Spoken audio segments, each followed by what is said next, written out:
যখন গান গাওয়ার কথা বললেন আমার ভিতরে ভয় ঢুকে গেছে। গান গাবো কিভাবে, আব্বা নাই কি বলে, মঞ্চে যাবো গান গাবো, কোথায় কোন লজ্জা পাই, কোনটা বলতে পারি কোনটা কইতে না পারি। ভাই বললো কি, আমি বায়না রাখছি গান তুমি গাবা, তোমার অবশ্যই গাইতে হবে, তুমি কিভাবে গান গাবো আমি দেখবো।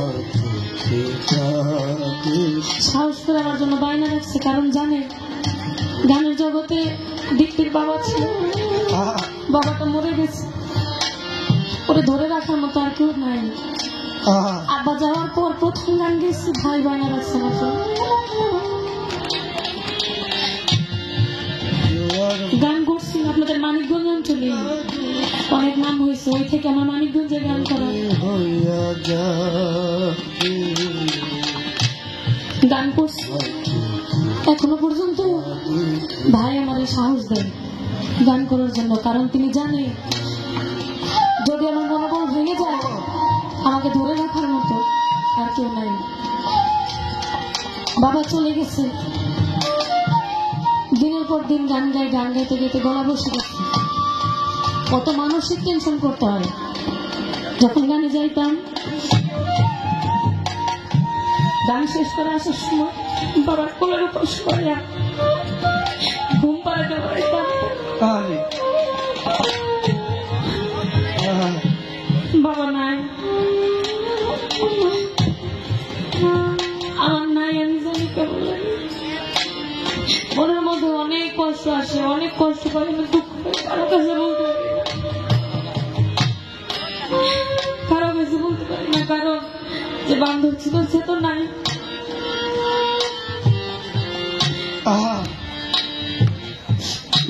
মঞ্চে গান করতাম তো ছোট ছিল,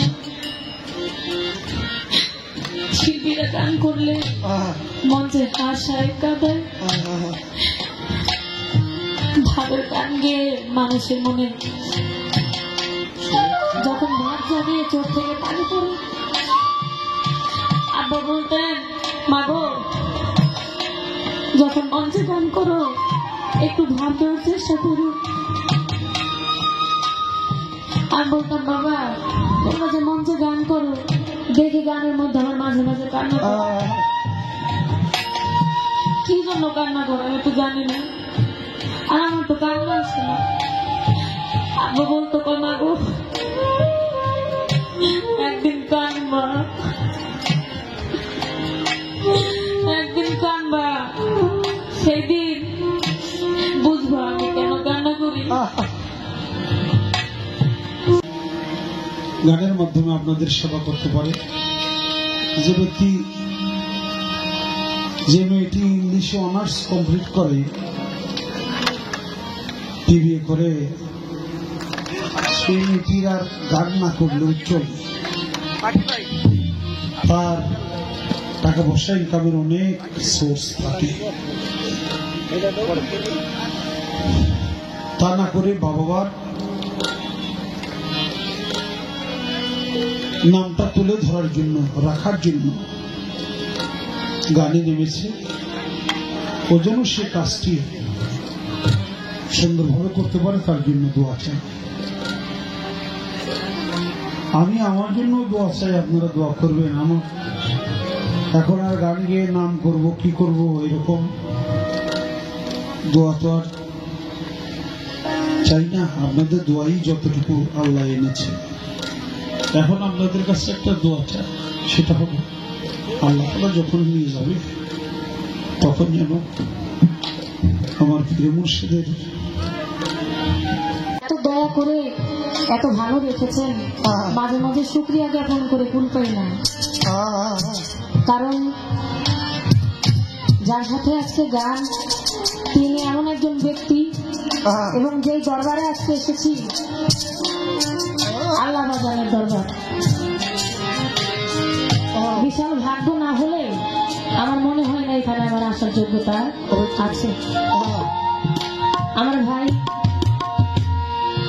বললেন মহারাজ আবুল শেখের, আমি তাকে ভাই ডাকি, উনি আমাকে বললেন নতুন স্নেহ আদর করেন। আমার ভাই বলছে 2018 সালে বাবা থাকতে ভাইয়ের সাথে গান করছি। তখন বাবা ছিল, এখন বাবা নাই। বাবা যখন ছিল ভাইয়ের সাথে গান করছি।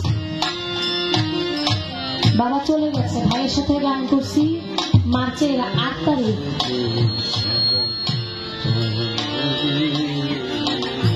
মার্চের 8 তারিখ গান করলাম ভাইয়ের সঙ্গে ঢাকায় বাড়ি পাই।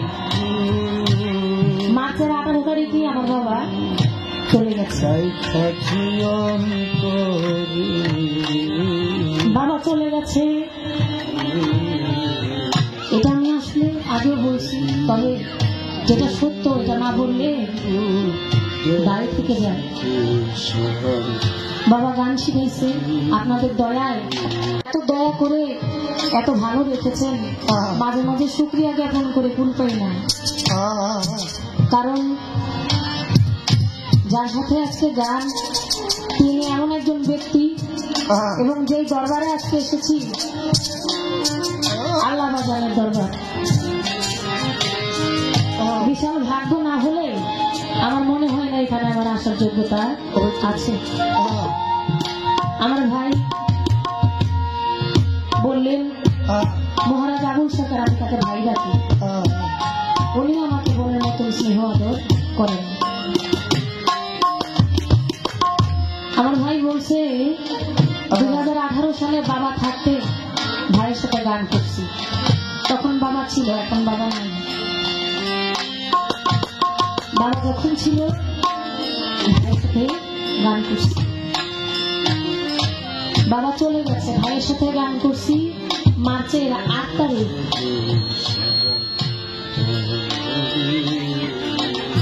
মার্চের 8 তারিখ গান করলাম ভাইয়ের সঙ্গে ঢাকায় বাড়ি পাই। মার্চের 18 তারিখে আমার বাবা চলে গেছে। বাবা চলে গেছে, এটা আমি আসলে আগেও বলছি, তবে যেটা সত্য এটা না বললে দাঁড়িয়ে থেকে যায়। বাবা গান শিখাইছে আপনাদের দয়ায়, আমি ইংলিশে অনার্স করেছি, পড়ালেখাও শিখাইছে পাশাপাশি।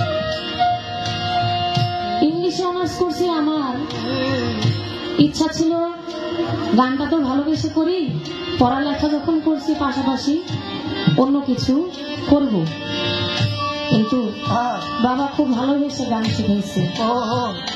যখন আমাকে রেখে চলে গেছে তখন আমার মাত্র শিক্ষা অবস্থা, কিছুই জানি না, কিছুই জানি না। আর পালা গান গাওয়া অনেক কঠিন বিষয়। পালা গান যারা গায় এত কষ্ট করে গান শিখতে হয়, মঞ্চে এত কষ্ট করে গান গাইতে হয়। তখন মনে হইতো যে এই গান না শিখলে মনে হয় ভালো ছিল। বাবারে বলতাম, বাবা তুমি যখন দুনিয়ায় না থাকবা আমি আর গান করব না। আব্বা বলে, মা এই কথা কও কেন? আমি বললাম, তোমার কাছে গান শিখছি, ছোট থেকে বড় হইলাম, তোমার হাত ধরে চলি, যেখানে যাই তোমার সাথে যাই। তুমি যখন থাকবে না, আমার পাশে দাঁড়ানোর মতো তো কেউ থাকবে না, কাকে নিয়ে গান করবো? আমাকে কে বুঝাই দিবে, কে শিখাই দিবে? যে এখন মা আছে সাথে, মঞ্চে কোনো কিছুর অভাব করলে মা শিখাই দেয়, বলে দেয় আমাকে যেভাবে এইভাবে করো। বাবা ওইটা করতেন। বাবা চলে গেছে, আমি সাগরের মাঝে পড়ে গেলাম। গান গাবো কিভাবে? যে গান গাওয়াই তো সে তো নাই। বাবা মারা যাওয়ার পর 40 দিনের খরচ করার জন্য আমি আমার দেশের বাড়িতে যাই। বাবাকে ওইখানে মাটি মন্দির করেছি।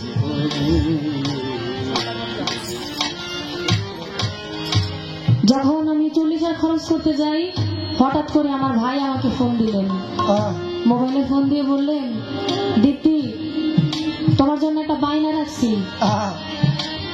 আগামী মাসের 12 তারিখ গান করবে আমার ছাত্র পাপেল সরকার তোমার সাথে। আপনারা সবাই ছিলেন পাপেল সরকারকে, অনেক ভালো গান করে।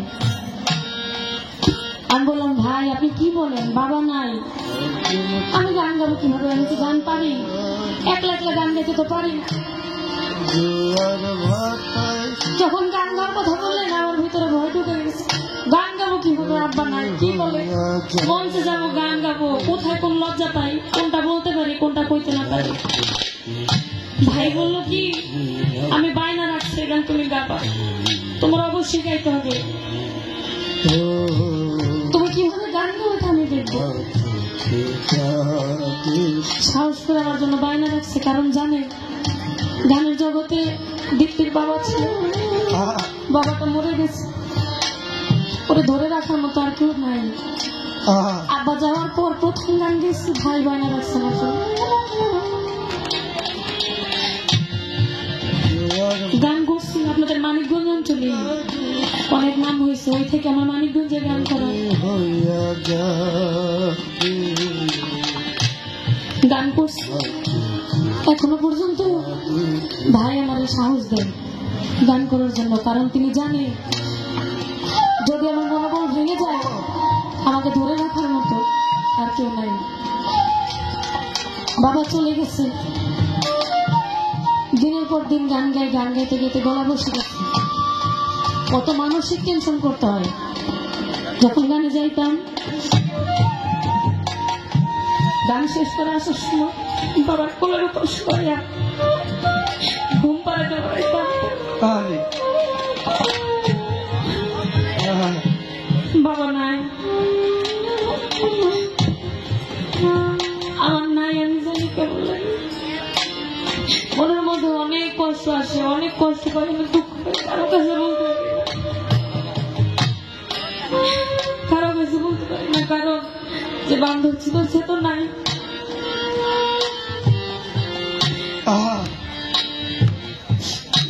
মঞ্চে গান করতাম তো ছোট ছিলাম, শিল্পীরা গান করলে মঞ্চে হাসায় কাঁদায়, ভাবের গান গেয়ে মানুষের মনে যখন ভাব যাবে চোখ থেকে পানি পড়ে। আব্বা বলতেন মাগো যখন মঞ্চে গান করো একটু ভাব দেওয়ার চেষ্টা করো। আর বলতাম বাবা তোমরা যে মঞ্চে গান করো দেখি গানের মধ্যে আমার মাঝে মাঝে কান্না করো, কি জন্য কান্না করো আমি তো জানি না, আর আমার তো কান্না আসে না। আব্বা বলতো কমা গো একদিন কানবা, একদিন কানবা, সেই দিন বুঝবা আমি কেন কান্না করি। বাবা যাওয়ার পর মাকে নিয়ে চলি, মা এত আদর করে, তারপরেও বাবার অভাব ভুলতে পারি না, বাবার অভাব ভুলা যায় না। কত কষ্ট পাই, কত দুঃখ পাই, বাবা থাকতে মনে কোনো কষ্ট পাই না, বাবার মুখের দিকে তাকাইলে দুঃখ থাকতো না, এখন মনের দুঃখ মনেই থেকে যায়, মানুষ পাই না।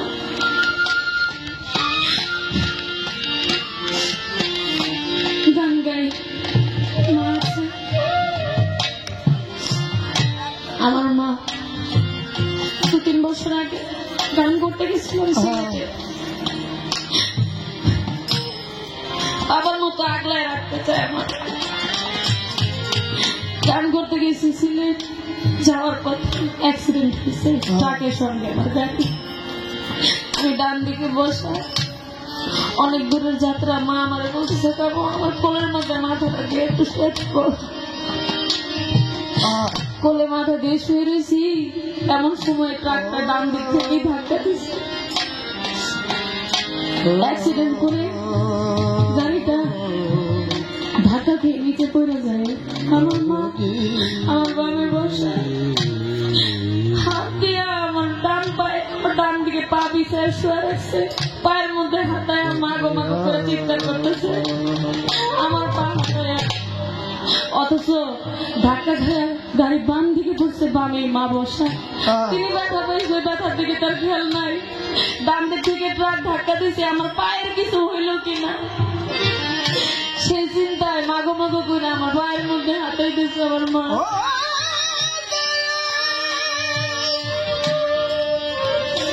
বাবা মাকে কি জিনিস বাবা, বাবা চলে গেছে, এই দুঃখ এখনো ভুলতে পারি না। মা আছে, মা চলে গেলে আমি আর থাকবো না, আমি আর থাকবো না। আজকে যখন গানে আসি, বাসায় রান্না বান্না হয়েছে, যারা শিল্পী মানুষ গান করে তাদের একটু অ্যালার্জির সমস্যাটা বেশি থাকে, আপনারা জানেন।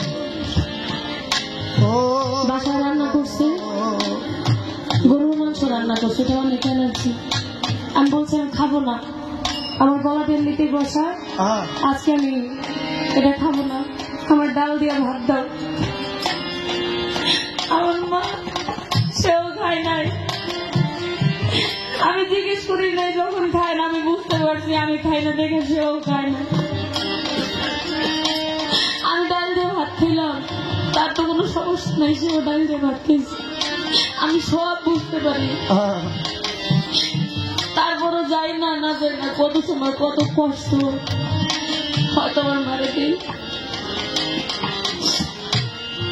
আমার মা মনে রাখে না, আমি রাগ হই, আমি ঝাড়িও দিই মাঝে মাঝে, ওরা নিজে কলিজার জন্য আমার মা ওইটা মনেও রাখে না, সাইডা এসে কথা বলে মা এমন জিনিস, সন্তান কোনো কষ্ট দিলে মা মনে রাখে না। বাবা আপনারা দোয়া করবেন আমার মার জন্য, আমার জন্য একটু দোয়া রাখবেন, আমার মা যেন আমি যতদিন বাইতে আছি আমার পাশে পাই, আমার আর কেউ নাই। বাবা চলে গেছে, মা গেলে আবার আর কেউ থাকবে।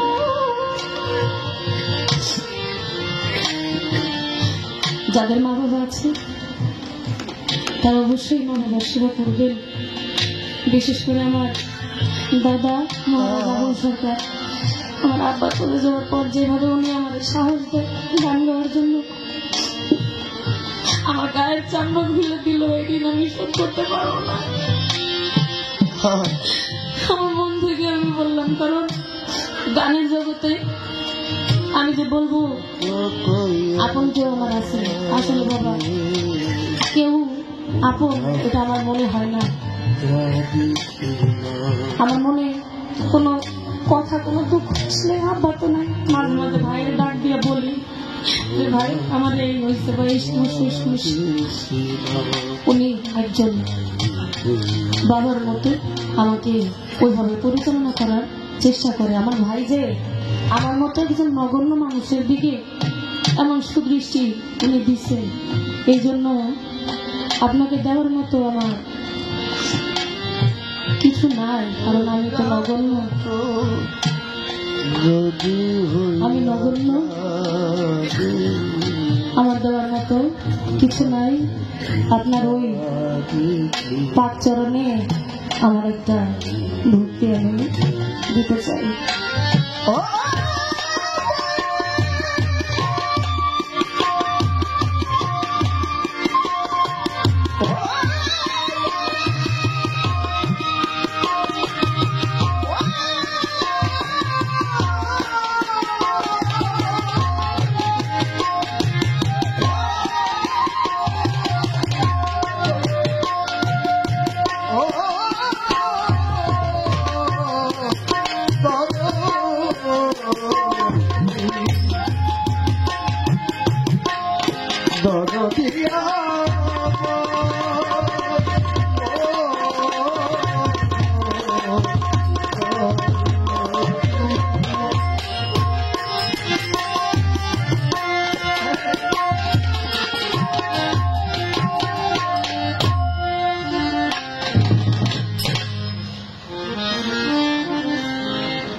বক্ষ ভরা ব্যথা লইয়া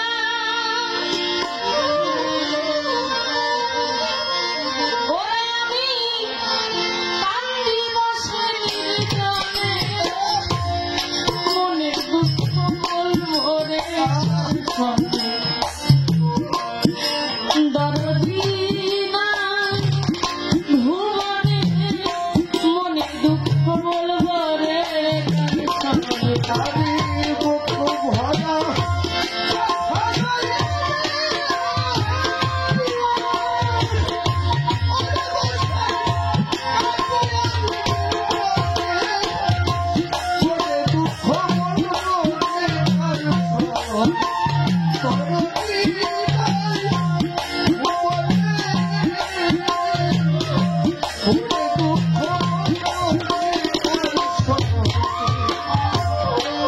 Oh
আমরা তো আজকে দুর্বল, অবশ্যই গলা শুনে বোঝা যায় না।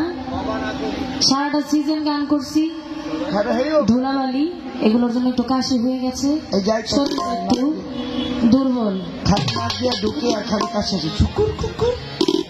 আমরা দুজন শিল্পী গান করব, আপনারা মনোযোগ দিয়ে শুনবেন, কিন্তু কোনো কথাবার্তা বলবেন না।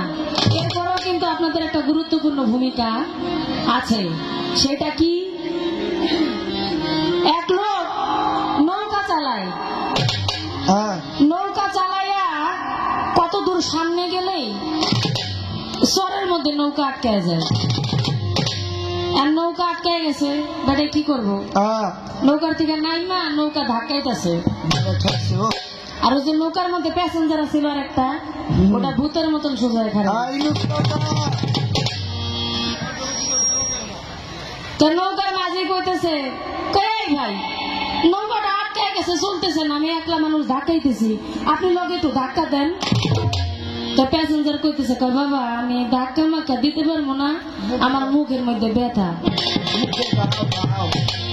মাঝে কইতেছে, কই ধাক্কা দিবেন হাত দিয়া, মুখের মধ্যে ব্যথা তো হইছে। আমি প্যাসেঞ্জার কইতেছে, কই ধাক্কা তো হাত দিয়ে দিব, মুখ দিয়া হেইও করা লাগবো না। বুঝছেন নি? নৌকা চরে আটকে গেছে, এখন এটা ছুটাইতে হইলে ধাক্কা দেওয়া লাগবে। প্যাসেঞ্জার সে কইতেছে ধাক্কা দিতে গেলে হেইও কইতে হবে। কারণ আমাদের নৌকাটা চালাইতে হইলে মাঝে মাঝে আপনাদের একটু যদি বসে থাকেন। কারণ আজকে যার সাথে গান, সে বাড়ি থেকে এই ওয়াটা করে আইছে আর কি, আমার এখানে গাইডা ধুয়েছে। চিন্তা করছে আজকে দীপ্তির সঙ্গে গান, ওই যে কইছে শুনছে না 2018-তে গান হয়েছিল আমার বাবা থাকতে।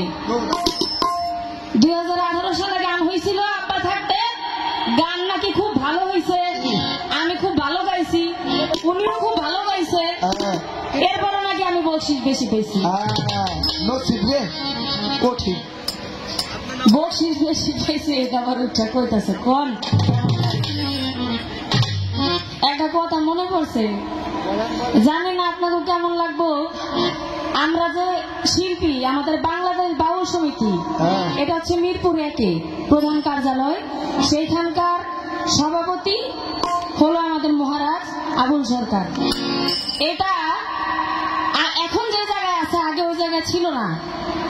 পাশাপাশি আরেকটা প্রতিষ্ঠান আমাদের অনেক আগে ছিল, সেইখানে আমাদের একজন প্রবীণ বাউল শিল্পী ছিল, তার নাম হলো জালাল দেওয়ান। উনি এখন দুনিয়ার মধ্যে নাই, মালিকের ডাকে সারা দিয়ে চলে গেছে। তো জালাল দেওয়ান একদিন অফিসে বৈশা বৈশা আফসোস করতেছে, কইতেছে, কয় কি দিন আইলো কমিটি আইসা খালি মাইয়া শিল্পী পায় না করে হ্যাঁ মাইয়া গো গান বেশি হয় আবার বকশিসও বেশি পায় আরে আমাকে ওই যে মহারাজ আবুল সরকার ওইখানেই ছিল কইতেছে কয় বাইনা যদি বেশি পাইতে হয় পরজন্মে মাইয়া হয়ে আইসেন ওই জালালটা আক্ষেপ করছে আর কি যে আবার যদি দুনিয়ায় আসি মাইয়া হয়ে আসবো যেন বাইনা আমাকে মহারাজ আবুল সরকার উনি কইতেছে কয় পরজন্মে মেয়ে হয়ে আইলে আইয়েন কিন্তু এই ঘুমাটা লয়ে আর এই ঘুমানি আসলে আর গানের আশা করা লাগবে না আপনার যদি বকশিস বেশি পেতে মন চায় তাহলে পরজন্মে মাইয়া লোক হয়ে আইসেন যেমন আইসেন এমন আইসেন না আমারও যেমন দেখতে আর কি এরকম হয়ে আইসেন গানও ভালো হইব বকশিস ভালো লাগবে শরীরটা বাবা বেশি ভালো না চাইছিলাম আজকে ওনারা কিছু আমরা দুর্বল পাইতেছি না শরীরে কদিন ধরে কিন্তু উনি দাঁড়ায় যে ভাও করছে আর কি মানে আমি গান গামু না আমার গাওয়া ছাড়বো আমারে কইতেছে কয় দীপ্তি সরকার আগে ছিল তার বাবা শিখে দিত আজকে আবার আমার চাচি মানে আমার মা যিনি সালেহা বেগম এরে নিয়েছে শিখে দেয় মানে আমার হারানোর বুদ্ধি করছে ওনারে নাকি হারানোর বুদ্ধি করছি আমার মারে নিয়ে এসে এতে উনি বহুত ডরাইছে আপনি যদি বেশি ভয় পান আপনার তো কাকি টান দিয়ে নিয়ে আপনার লগে নিয়ে বয়ে দেখেন গাইতে পারি কিনা আপনি ওনারা যদি ওদিক নিয়ে বসান তাহলে একটু ভালো হয় কারণ আমি যা কইতে চাই উনি আমার পিছনে টান দিয়ে রাখে মানা করে আপনারা কইতে দেয় না সবকিছু আরে নিয়ে আপনার ধারে একটু বহান আমার কইতে একটু জুইতে আবার কইতেছে কয় আমি বুড়া মানুষ আমার দিছে মার ভেতর পালা আয় হায় রে বুড়ার বুঝে এই নমুনা বুড়ার বুঝে এই নমুনা কতগুলা কথা কয়ে গেছে আমারে আমি যখন গান গাইতেছি দাঁড়াইয়া আমি গাইতেছি আর উনি দিয়ে খাতা ভরতেছে পয়েন্ট লিখে একটা পয়েন্টও বাদ দেয় নেই আমি ভাবছিলাম আমি ছোট মানুষ মহারাজ আবুল সরকার এত নাম ধাম বাংলাদেশে আমার মনে একটু মায়া করে গান গাইব উনি যে আজকে কি চাইতেছে মালিকই ভালো জানে নাকি বকশিস আজকে বেশি হ্যাঁ জানি পায় ওই কায়দা করতেছে আমার এই করে চিন্তা করছে দীপ্তি সরকার আজকে এমন যাতা দিব জানি উচ্চার খারাইবার না পারে শোনেন একটা কথা কই এক গোটার পেট খারাপ গেছে ডাক্তারের কাছে কইতাছে কয় ডাক্তার সাহেব আমার একটু ওষুধ দেন আমার পেটটা ভালো না তা ডাক্তারে জিজ্ঞাসা কয় পেট ভালো না কি হয়েছে কয় আমার পাতলা পায়খানা হয়েছে তা ডাক্তারে কইতেছে কয় পাতলা পায়খানা হয়েছে তে এই কেমন পাতলা রোগী কইতেছে কয় আপনি কুলি করতে পারবেন খাইছে রে কইলো কি এটা আমার কাছে ওষুধ নিতে এসে আয়া কইতেছে এমন পাতলা কেন করে আমার দিয়ে কুলি করাইবো আমি বলে কুলি করতে পারবো ওই ডাক্তারের রাগ উঠে গেছে করে রাগ করে 500 পাওয়ারের জায়গায় 1000 পাওয়ার দিয়ে দিচ্ছে এখন ওই বেড়াতে ভাই যে ওষুধ খাইছে ঔষধ খাইয়া এখন এমনটাই ধরছে আর কি এখন তার বাইরে না আবার আইছে ডাক্তারের কাছে আয়া দেখেছে ডাক্তার সাহেব আপনার কাছে এলাম রোগ ভালো করার জন্য আমার কি ওষুধ দিলেন আমার তো পেটের সমস্যাটা বাইরে গেছে এখন ডাক্তার কয় কেন কি হয়েছে কয় এখন খুব টাইট হয়ে গেছে শক্ত কয় কেমন শক্ত কয় এখন শক্ত হয়েছে আপনি চাবাইও ভাঙতে পারবেন আবুল সরকার সাহেব আমারে বেশি গুতাগুতি করেন না আমি যদি শক্ত হয়ে যাই পরে কিন্তু চাবাইও ভাঙতে পারবেন অনেক কথা ভুলে গেছে গানের মধ্যে কয় যারা শরীয়তের মানে আলেম যারা এরা নাকি মানুষের বাড়িতে বাড়িতে এই দাওয়াত কি খালি আমরাই খাই? না না, আমাদের মানুষের বাড়িতে দাওয়াত দেয়, তাই। সম্মান করে দাওয়াত দেয়, আমরা যাই দাওয়াত খাই। আপনারা কি করেন? দাওয়াত ছাড়া মানুষের বাড়িতে বই থাকে, হ্যাঁ? খিচুড়ি খাবার লোভে লজ্জা নাই, শরম নাই, আবার এগুলা কোন মঞ্চে দাঁড়াইয়া কি মানে কি বুঝাইতে চাইতেছে? একটু আগে এক ভক্ত পিঠার মাংস লইছে, এই যে ভক্ত পিছনে বই দিচ্ছে, এটা আবার কি জানি আনছে, হ্যাঁ? দিন যায় ভক্ত বাড়ি খাইয়া খাইয়া মানে বাকি ওরা নগদ ওরা ধমকাইতেছে। আরে আমাকে মানুষের বাড়িতে দাওয়াত দিয়া নেই, দাওয়াত দিয়া নিয়ে সুন্দর জায়গায় বসাইয়া তারপরে ভালো ভালো খাওয়ান দেয়। দাওয়াত কবুল করা হইল নবীজির সুন্নত। আপনারা এগুলা বুঝেন নাকি? দাওয়াত ছাড়া মানুষের বাসায় যান, খেরের মধ্যে বইয়া খান, আর দোয়ার খবর নেই, খেরের মধ্যে আত্মচা থুয়া, হ্যাঁ? পরিষ্কার পরিচ্ছন্নতা নাই, পরিষ্কার পরিচ্ছন্নতা ইমানের অঙ্গ, এগুলো বুঝেন নাকি? কি কন কারে কি কন আপনি? এমন এমন কথা কইছে গায়ের মধ্যে আগুন ধরা দিছে বাবা। এর কথার যদি পয়েন্ট ধরতে যাই আর গান গাওয়া লাগবে না, অনেক কিছু করে গেছে। কথা অবশ্যই বলবো, তার আগে পালা থেকে একটা গান আমি করি, তারপর চেষ্টা করবো তার কথা জবাব দেওয়ার জন্য।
পয়গম্বর হাওড়া তিনি যখন পয়গম্বর তখন মূর্তি পূজারী ছিল অনেক। তারা মূর্তি পূজা করত, মানে আল্লাহর দিন নামায় না, যারা মূর্তি পূজা করে ওই একদম লোকের বিরুদ্ধে আমার ইব্রাহিম পয়গম্বর তিনি জিহাদ করেছিলেন। যখন ওই যে মূর্তি যে ঘরে রাখা হয়, আরে বেটা তুই তো বহুত কথা করছিস। মূর্তি যেখানে রাখা হয় ওইখানে যখন মানুষ নাই, তখন ইব্রাহিম পয়গম্বর ওইখানে যাইয়া ওই মূর্তি যতগুলা ছিল সবগুলা ভাঙ্গে রেখেছে। তো সকালবেলা যখন মানুষজন যায় দেখে মন্দিরের মধ্যে একটা মূর্তিও আনাম নাই, তখন বুঝতে পারে এই কাজ আর কেউ নাই, ইব্রাহিম পয়গম্বর করছে। তখন তাকে গিয়ে জিজ্ঞেস করে তিনি মূর্তি ভাঙছে কিনা। উনি সেদিন মিথ্যা কথা বলছিল যে আমি মূর্তি ভাঙি নাই, কারণ তারা সংখ্যায় ছিল অনেক, তাদের সাথে বলে করা যাবে না, এই জন্য তিনি মিথ্যা কথা বলছিল। বাবা জান বাঁচাইতে গিয়ে কিন্তু মিথ্যা কথা বলা যায় যাচ্ছে। আমার আল্লাহর দ্বীন প্রতিষ্ঠা করার জন্য সেদিন ইব্রাহিম পয়গম্বর এই মিথ্যা কথাটা বলছিলেন। আবার কইতেছে কয় কি কয় কইতেছে আলেমের মুখের দিকে তাকাইলে ইবাদত হবে। আমি এই কথাটা বলছিলাম, কয় আলেমের মুখের দিকে তাকাইলে পরজন নেক হইতে পারে, ইবাদত হইতে পারে, এটা বিশ্বাস করি না। কেন বিশ্বাস করবেন না কেউ? আলেমকে যার কাছে এলেম আছে সেই হলো আলেম। আলেম শব্দের অর্থ হলো জ্ঞানী। একজন জ্ঞানী সে একজন শিক্ষক, একজন আলেম হলো একজন শিক্ষক। জ্ঞানীরা বলে শিক্ষক পিতার চাইতেও বড়। শিক্ষক যদি পিতার চাইতেও বড় হয়, মাতা পিতার মুখের দিকে তাকাইলে যদি ইবাদত হয়, তাহলে মাতা পিতার চাইতেও বড় যে তার মুখের দিকে তাকাইলে কি ইবাদত হবে না? অবশ্যই ইবাদত হবে। আবার আরো একটা কথা কয়ে গেছে, কয় সূরা মাউনের মধ্যে আমার আল্লাহ তাআলা বলেছেন ফাওয়াইলুল লিল মুসাল্লিন, অর্থাৎ ওই প্রকার মুসল্লিদের জন্য হলো ওয়াইল দোজখ। ওই প্রকার মুসল্লিদের জন্য ওয়াইল দোজখ।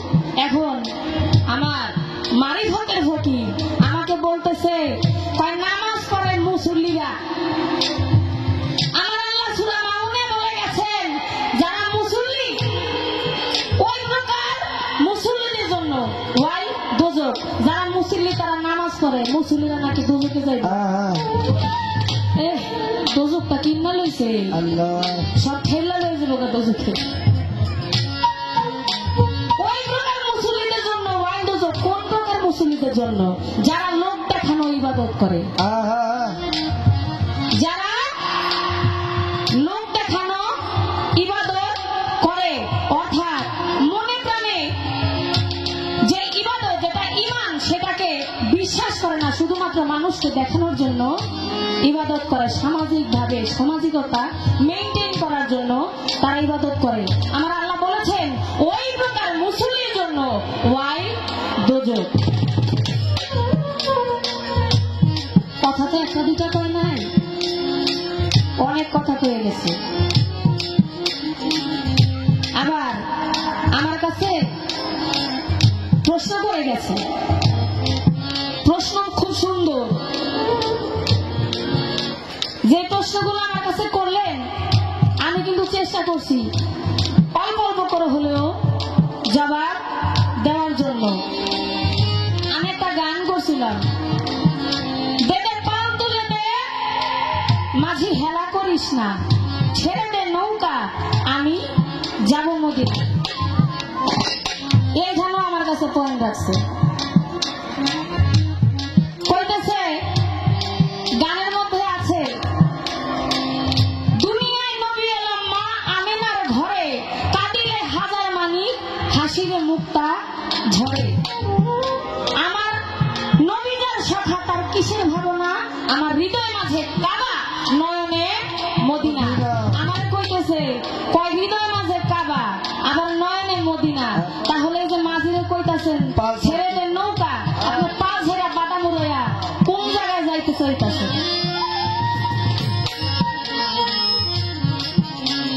আমার হৃদয় মাঝে কাবা, আমার নয়নে মদিনা। এটা তো আমার হৃদয়ের একটা অনুভূতি। আমি আমার মন মাঝে বলতেছি আমার এই দেহ নৌকার কথা,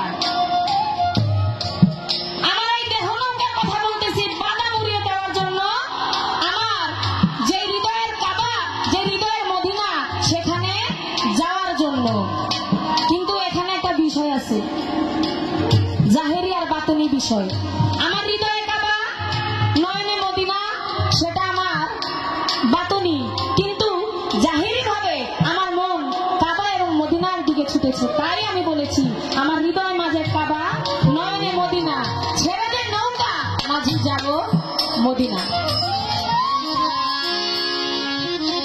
কোন দিকে ছাড়ে নাই, আরে কোন দিকে ছাড়ে নাই। আমারে ছাড়লো না আজকে, তাহলে আমিও ছাড়লাম না। একটা প্রশ্ন করে আমি আগে একটু খারাপ প্রশ্ন করি, প্রশ্নটা একটু খেয়াল করে শুনেন। মারিফতের একজন অলি, শরীয়তের একজন আলেমের কাছে 3 বছর শিক্ষা গ্রহণ করছিল। ওই ফকির বেটায়, মারিফতের ওই ফকির শরীয়তের আলেমের কাছে 3 বছর শিক্ষা গ্রহণ করছে। ওই যে ফকির, তিনি 3 বছর কি শিক্ষা গ্রহণ করছে? তার শিক্ষা গ্রহণের জন্য কি মারিফতের কেউ ছিল না? শরীয়তের একজন আলেমের কাছে তিনি কেন শিক্ষা গ্রহণ করলেন? আমার প্রশ্ন করছে 5-6টা, আমি আরেকটা করবো। এক ব্যক্তি মারিফতের একজন ব্যক্তির কাছে গিয়া একটা জিনিস চাইল। ওই মারিফতের ফকির নিজে ওইটা না দিয়া শরীয়তে পালন করে এমন একজন ব্যক্তির মাধ্যমে ওইটা দিল। আমার জানার ইচ্ছা, ওই ব্যক্তি গিয়া কি চাইল? ওইটা ওই মারিফতের ফকির নিজে দিতে পারল না কেন? শরীয়ত পালন করে ওই লোকের সাহায্য কেন?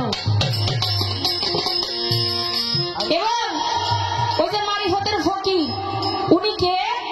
আর যে শরীয়ত আমার কাছে গিয়ে সাহায্য নিল, ওই শরীয়তের সেই আলেম কে?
করে না, গুণী সমর্থ চলে গেছে তারা বন্দিশে। যেন মা বাবার মান রাখতে পারে, গান দিয়ে গানের মাধ্যমে আপনাদের সেবা করতে পারে। যে ব্যক্তি, যে মেয়েটি ইংলিশে অনার্স কমপ্লিট করে, বিবিএ করে, সেই মেয়েটির আর গান না করলেও চলে।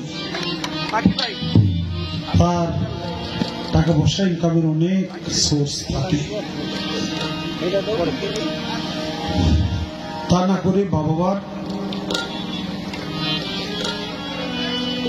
নামটা তুলে ধরার জন্য, রাখার জন্য গানে নেমেছে।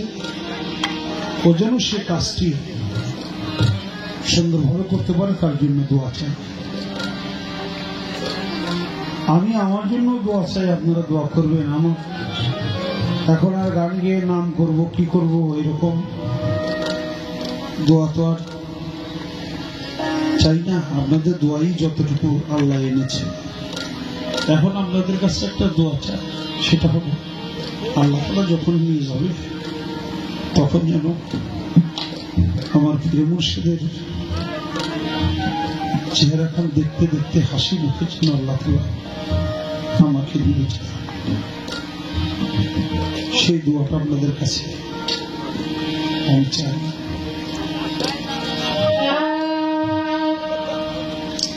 আমার তরিকার ভাই আছো যারা, করিও এই কাম। তরিকার ভাই আছো যারা, তোমরা করিও এই কাম। আমার মরণ কালে শোনাই সোনা বন্ধুর নাম। আমার মরণ কালে শোনাই দিও হাছি বাবার নাম। তরিকার ভাই আছো যারা, করিও এই কাম। আমার তরিকার ভাই আছো যারা, করিও এই কাম। মরণ কালে শোনাই দিও বাজারের নাম। আমার মরণ কালে শোনাই দিও রশি বাবার নাম। তরিকার ভাই আছো, করিও এই কাম। তরিকার ভাই আছো যারা, করিও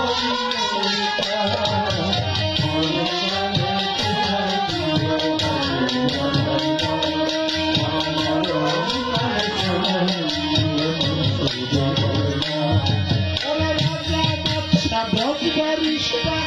আসবে না তো কাজে, আমার সাজাইয়া দিও নতুন বধুর সাজে। নতুন বধুর সাজে, নতুন বধুর সাজে। ওই দিন রাজা বাদশা জজ ব্যারিস্টার আসবে না তো কাজে, আমার শোনাইয়া দিও নতুন বধুর সাজে। নতুন বধুর সাজে, নতুন বধুর সাজে। আরে সোনা দানা বালা খানা নাই যেখানে দাম। সোনা দানা বালা খানা নাই যেখানে দাম। আরে সোনা দানা বালা খানা নাই যেখানে দাম। মরণ কালে শোনাই দিও সোনা বন্ধুর নাম। আমার হৃদয় কালে শোনাই দিও সোনা বন্ধুর নাম। তরিকার ভাই আছো যারা, করিও এই কাম। তরিকার ভাই আছো যারা, করিও এই কাম। মরণ কালে শোনাই দিও রশি বাবার নাম।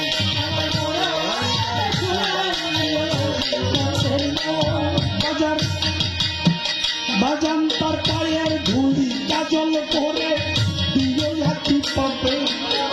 বাজানের হাতের লাঠি দিয়ে সরে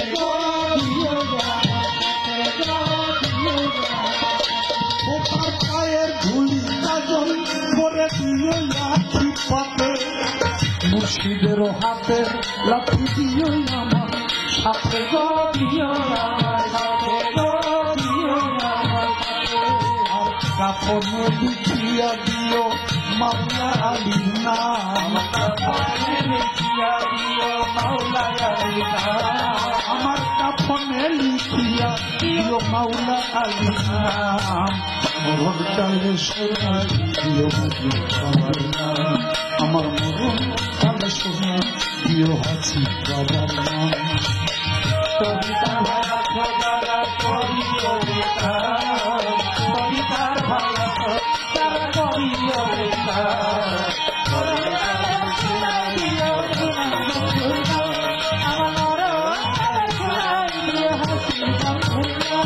তার মাথার পাখি বুকের উপর সাজাইয়া বাসর করে থাকবো আমি বন্ধু বুকে লইয়া গো, বন্ধু বাজানের মাথার পাগড়ি বুকের উপর দিয়ে সাজাইয়া সারা জীবন থাকবো সুখে বন্ধু বুকে লইয়া গো বন্ধু বুকে লইয়া গো বন্ধু বুকে লইয়া আমি অনন্তকাল থাকবো শুয়া বন্ধু আর বারাম আমি অনন্তকাল থাকবো শুয়া বন্ধু আর বারাম মরণকালে প্রিয় মারিদাও কালে শোনাই প্রিয় হাসি বাবা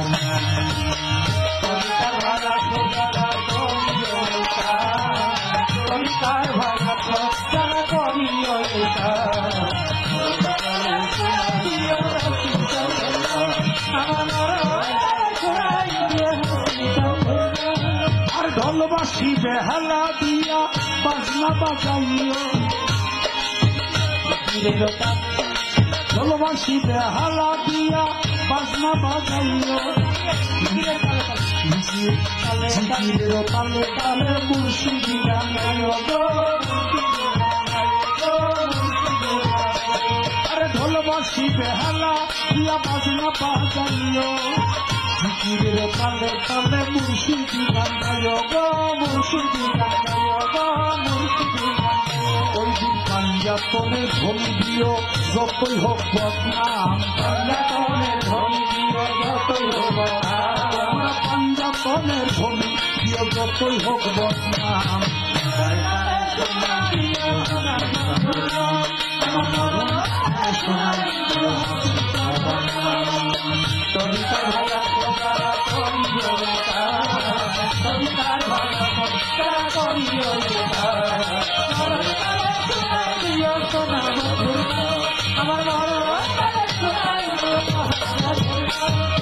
পরিকার ভাই দিয়া আমার জানাজা পড়াইও পরিকার মানুষ যারা তাদের না ডাকিও গো তাদের না ডাকিও গো তাদের না ডাকিও কোন পরিকার ভাই দিয়া আমার জানাজা পড়াইও পরিকার মানুষ যারা তাদের না ডাকিও গো তাদের না ডাকিও গো তাদের না ডাকিও তারা গুলের দেখে বিদায় সালাম সবাই আবুলের দেখে বিদায় সালাম আবুলের দেখে বিদায় সালাম মরণকালে শোনাই দিও মুর্শিদের নাম আমার মরণকালে শোনাই দিও রসুলের তরিকার ভাইয়া যারা করিও তরিকার ভাইয়া যারা করিও মরণকালে শোনাই দিও রাসূল সবার নাম আমার মরণকালে শোনাই দিও আমার তরিকার ভাইয়া করিও তরিকার ভাইয়া করিও মরণকালে শোনাই দিও আছি সবার নাম মরণকালে শোনাই দিও রসুলের মরণকালে শোনাই দিও আসি